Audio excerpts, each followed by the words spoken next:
This video is brought to you by HalloCasa. Our tool transforms independent local real estate agents to global real estate agents. Create your own profile for free and get contacted by international investors. Sign up with the link in the description. Hello and welcome everyone to our 168th session of HalloCasa. My name is Michael and today I'm talking to Brodie Allred from Cumming in Georgia. Brodie has over 20 years of experience in real estate, is working right now for Century 21. And I'm happy to have you on the show, Brodie. And why don't you introduce yourself to our audience? Hey everybody, my name is Brodie Allred. I'm a previous appraiser / real estate agent / investor / all things real estate, I guess you could say. Was a commercial and residential appraiser in Florida for a while. They changed a bunch of laws, so I went into being an agent more. I won't get into all that. It kind of gets governmental and political, so we don't need to talk about all that. But I am currently in Cumming / Dawsonville, Georgia. North Georgia, we're kind of at the base of the mountains. Do a lot of business up here for people buying second homes, moving to the mountains, retiring. We get a lot of people from Florida, the Northeast, out west, that kind of stuff. And Georgia's a great place. It's a great climate. You know, we don't get huge, crazy winters, and we don't get, massively hot summers. So it's mild climate and beautiful area. We have beautiful views. My wife and I are actually getting ready to build a house in the mountains in Jasper, Georgia. So that's about it. I'm just plugging away, making a living in the real estate world. What's the motivation of people buying from Florida a bit more up north? Is it the prices? Is it political situation? There's a little bit of a mixture, but a lot of them are tired of the rat race. I guess that's the best word to use. They say this to me, like, the high traffic, busyness. They want to get away. They want peace and quiet, that sort of stuff. And this is a great place to do that, obviously. Not that we're completely remote, but there's definitely, you can have some privacy and get away in the mountains, but then you can be within 15 minutes to a half an hour, you can be whitewater rafting. We have some of the best fly fishing on the planet. Beautiful big rainbow trout. We have wineries all over North Georgia area. They're everywhere. A lot of people like to take tours of the wineries and just hang out for the day and enjoy that. And the list goes on. We have lakes. We have, beautiful mountains. You can go hiking, backpacking, all that sort of stuff. So all that stuff is here, but you still can get away and get your privacy. That's a biggie for Florida people. And a lot of them like to retire here. They don't like the heat. One couple, this is kind of funny. He FaceTimed me one day from Florida. He was down in southern Naples area. And he texted me, and I think it was 94. I don't remember the temperature. It's in the 90s something. And he was outside and he FaceTimed me. He goes, "Get me out of here." So I said, "All right, we'll find you a house." And I ended up finding him a house. So just stuff like that. It's also interesting to mention that you, on the one hand, you are super close to Atlanta. It's like a 45 minute drive, basically. And then on the other hand, you're like, what do you call it? The Chattahoochee National Forest, like a beautiful area to go hiking, as you say. Yeah, so you can go south, and if you want the urban shopping, retail, dining, fine dining, that sort of stuff, Buckhead's not far from here. Actually, our kids have a condo in Buckhead. And if you head south, you have all that. And then you can go the other way and go north, and you're up in the mountains and the wilderness and the forest. And we actually have a Jeep, and we go up in the mountains and go Jeep riding and enjoy the views and, that sort of stuff. So you can go a half hour to 45 minutes either way and have everything you want, so that's really nice. What's your area, your geographical area of operation regarding real estate? Where's your focus of operation? Is it only in Cumming? Are you doing also like a little bit in the surroundings? Give us an overview there on the real estate market. Sure. So if you drew a square or rectangle or whatever from Jasper and LJ area up to Blue Ridge, and then came across over to Cleveland, and then down to Gainesville and back over to Jasper. So that includes Cumming and Dawsonville, Dahlonega. A lot of people don't know this. Dahlonega was the first gold rush town in the United States. It started here and then worked its way west. So it's called the gold, the gold town basically. And it was actually in, I don't remember what magazine it was in. It was in a big magazine, and they have huge Christmas decorations in the wintertime at Christmas time. And it's like a Hallmark movie, it's very pretty. And so that's only 15 minutes north of me. So that whole area, that they call it the North Georgia Mountain area, that's my main focus. I've specialized in that mainly, just finding people mountain type homes, or Cumming. That's kind of the base of it. A lot of people. I have some listings in Cumming. I have some people that are bought properties in Cumming, and that's kind of the base of it all. Where things start to get a little more rural and you head towards the mountains. You get up into Dawsonville, it's a little more rural, and then you get up into Lanaga, and then it's definitely, you start into the mountains there. So, what are particular characteristics of selling such type of houses? I'm honest, I have almost never had anyone on the show being focused on mountain houses and rural one family houses, basically. Yeah, it's like I said, previously, a lot of people, we get people from, like, for example, New York, and they're tired of the city life. They just want some peace and quiet. They want to have a garden, that sort of stuff. And they've maybe retired from New York City, and maybe they lived in a penthouse or something like that, and they just want to get away from that all. So they'll come here. You have the one big allure that I do notice is a lot of people. So we have Gatlinburg and Pigeon Forge, which are very touristy. So that's up in Tennessee. And that's very, very touristy. And we are not touristy. Like, we're just simple, outdoor living, mountain type communities.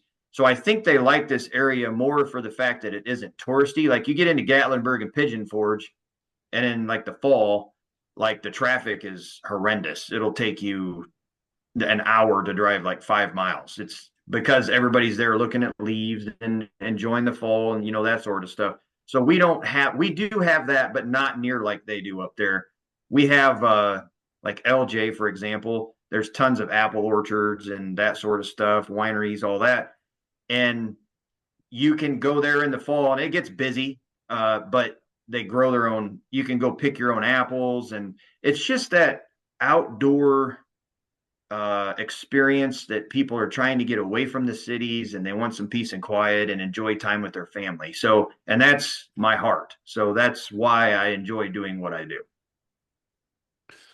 Give us an overview what I can get in maybe a good example of a mountain house over there, or a certain price range. What is a good deal there? So there's one end of the spectrum is I just sold a house for $325,000. It's almost 4 acres.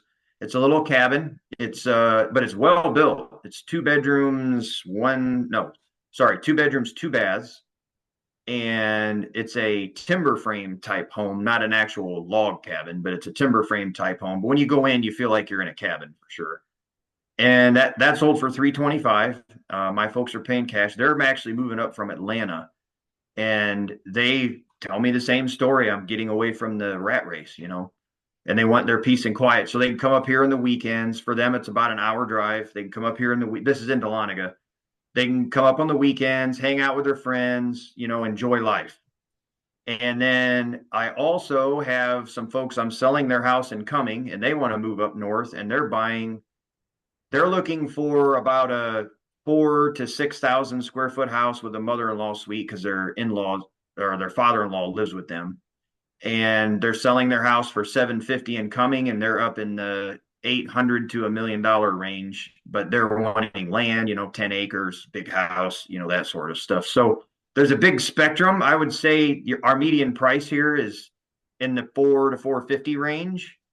And you can get a decent house for that, if you put our houses in, like, say, California, they're going to be well over $1 million, and here they're 400 to 450, maybe 500. Getting into the buying process, give us an overview there, what I have to take care of when talking Georgia. Are there any particularities along the buying process which are maybe different versus Florida, North Carolina, South Carolina, or even New York? Yeah, and this may have changed because I was an agent in Florida back in the day, and back in 2012. And it may have changed a little bit, and maybe it hasn't. But in Florida, a lot of times the closing costs would either be split or the seller would pay some of them. And up here, the buyer pretty much pays all the closing costs, and you just prorate the taxes, and that's all the seller is responsible for. So that's a little different as opposed to Florida. Now, the other states, I don't really know, like what their closing costs and that sort of stuff entails. We do a lot of inspections here. You got to always work through that. That's probably a nationwide thing, becoming more popular every day. But it does protect the buyers, and it keeps the houses up to par here, so that's a good thing too. But that's all on the buyer. So you yourself, you're more focused on getting inventory and working with the seller. And what's there basically more of a challenge? I assume also the fact that a lot of rural housing types are being affected by inventory, correct? Yeah, so about, I think it was 3 weeks ago, if I recall correctly. I might be misspeaking. It was sometime in the last few weeks. I don't know the exact date, but we actually had our first median price decrease in like 5 years, I think, if I recall correctly. And it wasn't huge. It was like 1% or something of that sort. But the inventory is increasing, and the demands, I wouldn't say decreasing, but it's kind of staying the same. So it's kind of switching to more of a buyer's market. Now, that also is heavily dependent on your price range and area. For example, if you have a $300,000 house in the mountains that's a nice house, that's livable and financeable and that sort of stuff, it's going to go pretty quick. On the flip side of that, I have a house in Cumming that's super nice in a great area. I have it listed at $750, and I'm having a hard time selling it. But there's a lot of inventory down there in that price range, and I think the interest rates have a lot to do with that. And what I mean by that is, a few years ago, the interest rates were 2%, 2.5%, 3%. And those people aren't wanting to move out of that house and go, and they have a $3,000 a month payment, and now all of a sudden they're going to go to a $6,000 a month payment, and nobody wants to do that. So that's there's a stagnation there because of that in that price range, and I think it's a lot to do with interest rates. How do you cope with that situation? Do you just wait, make sure that you can do other things at the moment, or is there always certain things you can definitely go after and be active in? Yeah, a lot of folks, I have to explain to them, like, hey, you've gained equity in your house. You paid, say, I'm just throwing numbers out, but you paid $250 for it 10 years ago, and now it's worth $700. So take the equity. You might owe $200 on it or something like that, and take the equity out of it and put that portion down on another house, and then your payment won't change much. And right now, you could probably get a nicer house than that. So they have to accept the fact that the grass is fairly green still, And some people, they've refied out their house and blown all their money, and they're having problems. That is what it is. But for the most part, they've gained equity in their house. So even though their interest rate's going up on the new purchase, they're still realizing the equity in their house from when they're selling it, So that's the case with the Cumming couple, is they have a lot of equity in their house. So, and they're not in a hurry, we'll get it figured out. But that's the biggie, is they got to realize that they have equity in their house. It goes along a little bit the element of, or the normal thesis of saying, why wait? most of the agents who are on the show, they say, listen, just, the trend is going up and up and up. Like, just, yes, Right. maybe right now the market is not that hot. There are certain elements and certain reasons why not to buy, but in the end, I have had so many people on the show saying, like, I have had many clients that were just waiting and waiting and waiting for the market to even drop further. And in the end, it's just, they're still waiting. And some people just then decide to buy. What's your opinion there? Yeah, I got a story about that. I had a couple reached out to me about 2 years ago, and they found a really good deal. It was in between Cumming and Dawsonville, really close to my house, actually. And I think it was, if I recall correctly, it was like 395,000. It fit their bill, what they were after. Everything was great for them, but it was a good deal. And these people were very motivated, and there are not a lot of them. And we made an offer. There was either 5 or 6. I think we were the 6th offer on the property within a 24-hour period, and they lost out on it because they were getting financing and the other person was paying cash, and they offered over full price. I mean, you're not going to compete with that. I mean, how do you compete with that? So they said, well, we're just going to wait. I said, okay, that's fine. I stayed in touch with them. I check in every couple months. And then he called me one day and he goes, you know what? I'm tired of paying rent. I've blown all my money in rent within the past 2 years. So say he was paying, $2,000 a month in rent, because that's about what rent is here. And he's blown $48,000 in rent in 2 years. Right. So he said, I'm tired of waiting. He goes, I'm tired of blowing money on rent. This is what I want. Find me a house. So I found him a house. They ended up paying $435,000, I think it was, but it was a nice house. It's 5 minutes from my house.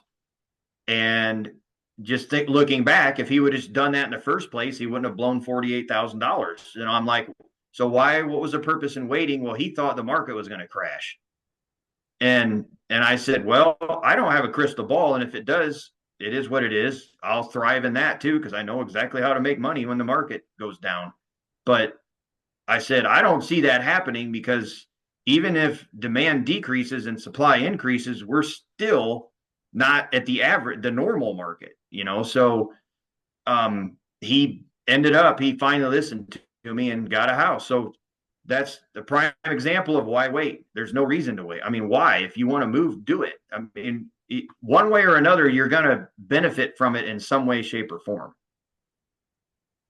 What tips do you give people who want to maybe move from the city towards the rural side? Is there anything in particular where you see like a certain pattern which tends to happen over and over again? Maybe some certain surprises where you say, well, shouldn't be a surprise because I know, but people might not want to listen, or certain things which you definitely always advise people before considering moving there? Yeah, up here, I mentioned earlier that it's very heavily dependent on the price range as far as the demand goes. So this happens often. Is I'll get somebody and this is kind of funny, but we always joke that the wife sits in bed at 3 a.m. and looks at houses, on Zillow. And it's kind of a running joke with us. And it's true, we've done that, and me and my wife. But the thing is they're searching for houses. They finally found one that fits the bill. It checks 9 out of 10, my 10 boxes, whatever. And they call me, let's go look at it. Okay, great. We go look at it. They love it. And then they want to think about it. And I'm like, well, look, not only you has been looking at this house online, right? So, and this just came on the market. Everybody's going to be looking at it. I can see when there's showings, and we got, weaseled into like a half an hour of time that we can actually see the house, because all the rest of the day was booked with showings. If you wait around, it's not going to be here. And they think I'm trying to just sell them on something. And I'm like, look, it's nothing to do with me selling you on anything. I'm trying to be honest with you, And a lot of people have this, oh, you're just being used car salesman. And And I'm not that guy. I'm just trying to be truthful with you. And a lot of times they'll come back to me and say, we should have listened to you, because the house is gone. And in 2 or 3 days, it's gone. It's under contract. And I'm like, I'm sorry, but I tried to tell you, So that's a big thing, is if you find the house you like and it's online and you really love it and you want to go after it, go after it. Don't wait around, because it will be gone eventually. Talking financing, mortgage and banking, do I need the same down payment? Can I also apply for the FHA loan, hard money loan? And if so, are there any particularities which apply to Georgia? Yeah, not tremendously, but there is the old FHA and USDA and that sort of stuff. Anything that's government backed like that, they definitely have some rules and guidelines you have to go by. So they're a little more strict. The house has to have certain things, like one big example is GFCI outlets in the kitchens and baths. It's just that kind of stuff. So you might run into some things if it's an older house and you're going to go FHA. Just be aware of that. Like there's going to be some things that probably come up on the FHA inspection or appraisal that they're going to require fixed before they'll finance it. So there's always that kind of stuff. And then also another biggie is if you're using FHA or a government program to maybe get some down payment assistance in a house, which happens, don't wait around to make decisions, because that money is a pool, and once it's gone, and then you're going to lose it. So I have a friend, actually, he's dealing with that right now. He has a client, and she was waiting around, trying to make some decisions, and she ended up lost her financing approval because she don't have enough money down in the government program that she was going for. The money ran out. So now her $10,000, I think it's something like that.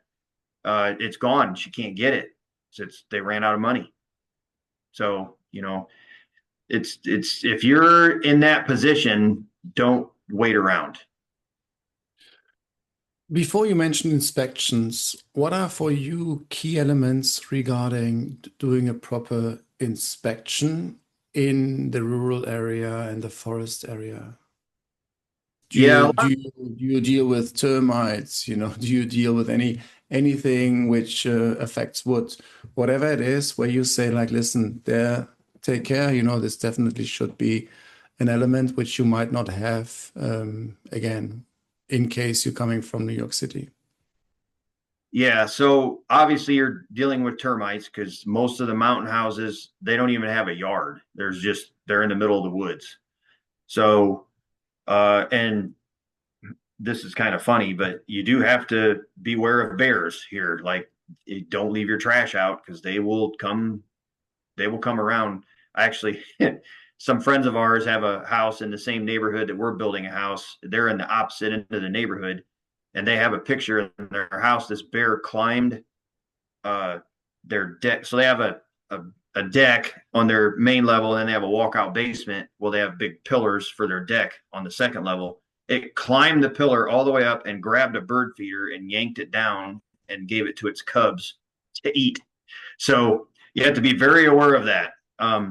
So that's a biggie. And then nothing here in the mountains is flat. Obviously, you're in the mountains. So you're always going to have to deal with like water. So like you don't want your house at the base of a mountain or a big hill, and all the water hit your house. So you got to make sure there's proper drainage around your house and that sort of stuff.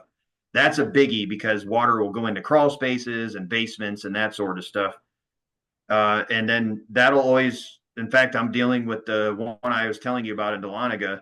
There was a little bit of water getting into the crawl space. So we're working through that right now. So that's always a big issue, is you got to make sure that the water runoff is going around your house and away from it, because you are on hills. Are you also active towards Chattanooga, or is that basically, like a hard cut because it's totally different influence and everything is basically like commercially commercial wise more drawn towards Atlanta? I'm just wondering about the area over there. I actually used to live in Ringgold, which is over by Chattanooga, and that was growing pretty well when I was there. This was, let's see, that would have been several years ago. I don't know the exact dates, probably 2020 or so. And I don't know the market over there very well. So if you drew a line between my house and Chattanooga, and about 3/4 of the way is a town called Blue Ridge in Morganton.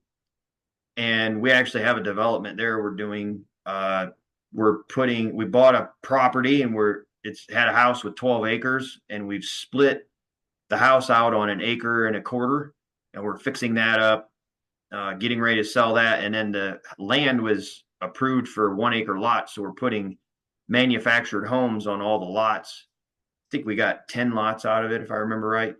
And it is a good alternative to cheaper housing for folks up in the area. So we just started it, and the house is almost done being renovated. So but that's about as far as I go towards Chattanooga. So I don't really go that far. Now, with all your experience now being a real estate agent, having been a real estate agent for such a long time, what is a tip which you can give maybe new starters who are considering jumping into real estate? What are maybe hard lessons learned from your side, which you can share with the audience? As far as somebody wanting to become an agent, is that what you're saying? Absolutely, yes. Yeah. I would say set your ego and pride aside. And when you become an agent, go attach yourself to a very successful team. Like our team, I'm on the Go With Joe team at Century 21 in Dawsonville and Cumming. And we are the top team in Georgia for Century 21. And I think we're in the top 5 in the nation, but I don't quote me on that. I know we're in the top 20 for sure. We were in like 12th or something like that. And I think we moved up to the top 5. I could be wrong, but I'm pretty sure we're in the top 5. So I'm one of the top producers on the team. So find a team like that in your brokerage, wherever that is, and latch on to somebody and have them help you. And people will normally, especially if you're on a team, the team leader is definitely going to help you. And the top leaders on the team, if they're decent people, they'll help you. I help a lot of people. And so latch on to somebody like that and learn from them, because just because you went to real estate school and took a test doesn't mean anything. I always tell everybody, if you learn how to deal with people and situations, you'll be successful. If you don't and try to control everything, you're never going to make it. You're there for your clients, and always put your clients first. I do that in every transaction. I have all 5-star reviews, and there's a reason, is because I just try to help people and use my knowledge as a gifting to them to try to help them. The money is secondary to me. I just want to help people. If you have that attitude, and you're not greedy, and you don't go running around trying to get somebody to make an offer on the second house they see, you'll be successful. But latch on to somebody that can help you and mentor you in that way, and don't be greedy. That's a biggie. Do not be greedy. Perfect. I like that. Brodie, thank you so much for your time. Thank you so much for all the insights you have been giving us. Nice intro about your area. Thank you so much for giving insights regarding forest housing, what to take care of. Also the insights regarding the financials and the banking mortgage. And yeah, finally also your knowledge and wisdom regarding jumping into real estate. It's a people's business. It's important to be customer focused and customer driven and be in the game for the long term. Otherwise, probably you're going to burn yourself early on, and rebuilding a broken reputation probably is harder than maintaining or creating one from zero. Is there anything else you would like to share with the audience before we are wrapping up? Yeah, I think I mentioned this to you when we first started talking. I'm not sure where this comes from, but I think it's from YouTube or TikTok or something. But everybody has this thing where they call me and they go, "Hey, I want to buy some land and build a house because it's cheaper." Well, my family builds homes, and I've developed subdivisions, and we've built hundreds of homes. So trust me when I tell you, it is not cheaper, and it is not less stressful. And just because you think that the house is X per square foot and the land is whatever, doesn't mean that that's the only cost involved. And for your own sanity, just check into it all before you start jumping. Sorry about that. Before you start jumping the gun and trying to find every little piece of land that you could build on, and jumping into that and, putting money down on land and deciding to build a house. There is way, way more to it than you think. So I'm actually probably on the very verge of writing an ebook about the actual reality of buying land and building a house versus buying an existing house and maybe even putting a little work into it. Perfect. Thank you so much, Brodie. And I will send or I will share your contact information in the show notes. Sounds great. I appreciate it. Have a good day. Bye-bye. Dude, thanks. This video is brought to you by HalloCasa. Our tool transforms independent local real estate agents to global real estate agents. Create your own profile for free and get contacted by international investors. Sign up with the link in the description.